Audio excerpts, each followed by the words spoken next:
You are 7 when you learn that you are a temple. You've overheard your mother speaking about how bodies are of God and holy and sacred. And you want to be of God and holy.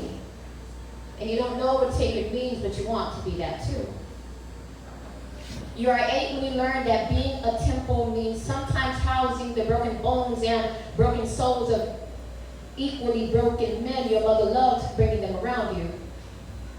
Preachers and deacons for your temple, but souls aren't the only things pastors touch sometimes. See, you confuse sacred for sanctuary.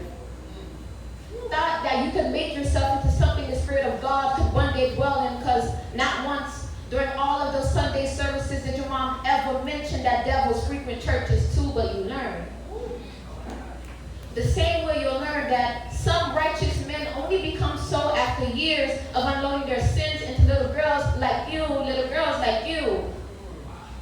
are tasked with the burden of being clean but never receive protection from those who study you, little girls like you. Are raised by mothers who leave your well-being in the hands of good men as if angels don't fall. You are 10 when you learn the religion of your house is silence.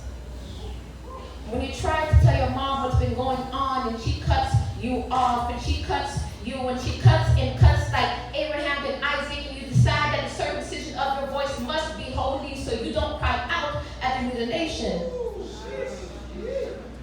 You swallow your words like the daily bread of a silence you've been taught to live by, and you pick up a broom. Because the sweeping things under the rug is the only thing your mom is doing. Maybe that's the way to keep your temple clean, and you want to be clean, so you sweep 2 and at 12. You wonder if that mountain of a rug is tall enough for God to finally notice you are 13 when you find yourself losing your religion, your silence. You try to drown yourself in it, to die for it, but you're no martyr, so you bring things to your mom again, and she goes to him, allowing him to give his peace, and her ears become offering plates that he throws silver-coated lies into, and when she accepts, you decide you hate how greedy churches have become, but she's not crumbling like you. Not dying on the inside, those sins are your cross to bear, your silence, the nails pinning you against them, and you've lost count of how many times you've died, yet there's never anyone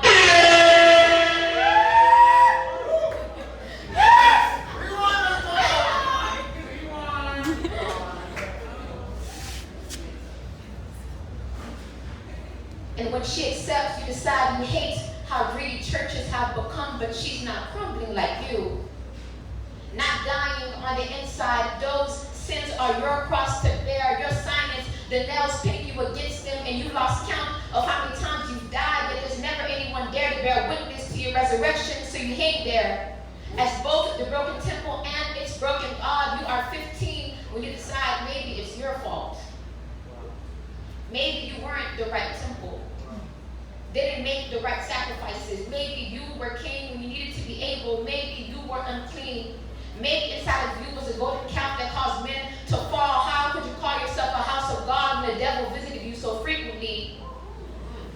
They say, if the eye is the cause of the sin, then rid yourself of it. But what do you do when it's your temple?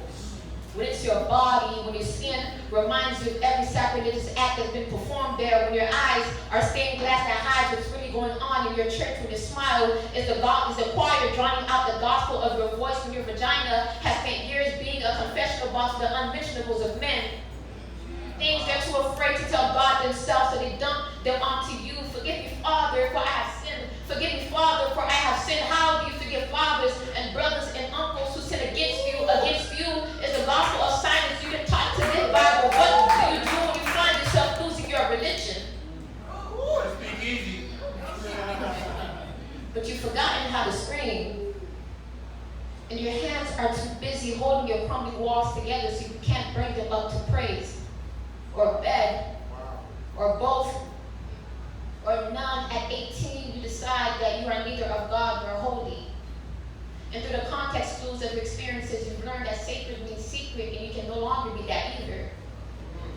You've learned that even churches get desecrated. Synagogues get burned, mosques get defiled, so no wonder temples like you get broken into. by holy men to whom missionary is just a position. They've ripped the pages of your truth out of you and called them apocryphal. They brought to you silence and broke you down when you decided to stop praying to it or being prayed to it. They are one and the same to you now. You are 18, and all that is left of you are crumbled walls and the bones of a dead religion.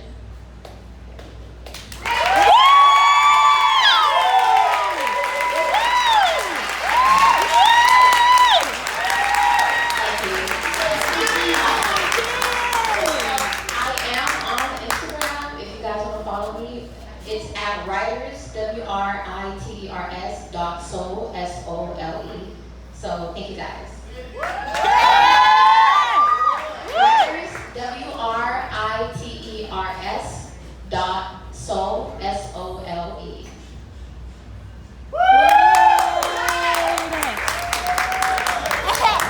Oh, man. Y'all give a better round of applause than that.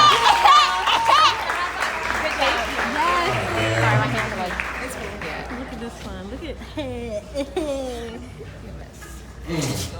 All right.